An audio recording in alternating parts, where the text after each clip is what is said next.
Romney's New York Times op-ed headline, quote, in the old days, "Let Detroit go bankrupt." That was the headline. Is often cited as evidence he'd have let the auto industry fail.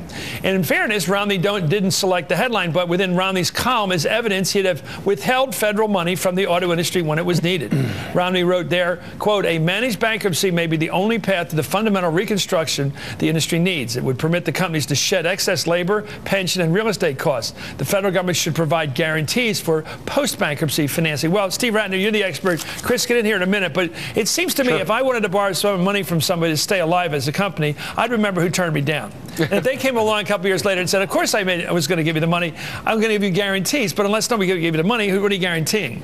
It doesn't make any sense, but he thinks he got away with it last night, Romney. No, look, I think the president said it exactly right. The fact is that under the Romney plan, the companies would have gone into bankruptcy without any government help, but they would have never come out because there was no private financing to help them during this period. The reason President Bush gave them money was because they had no money. They had run out of money. They literally were on the verge of closing their doors, laying off their workers, and liquidating.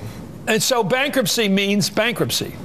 He makes it sound like it's managed bankruptcy. It's not really what we think of as Chapter 11. There's a lot of different kinds of bankruptcy.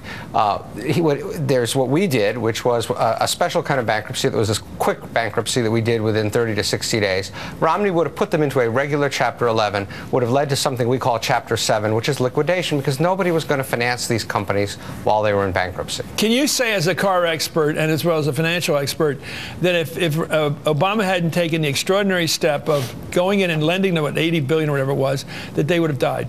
GE and Chrysler would have died. GM and Chrysler, absolutely. There's no question about it. Yeah. They were literally running out of money. They did not have money to make their payroll. They didn't have money to pay their electric bills. They didn't have money to pay their suppliers. They would have closed their doors and liquidated.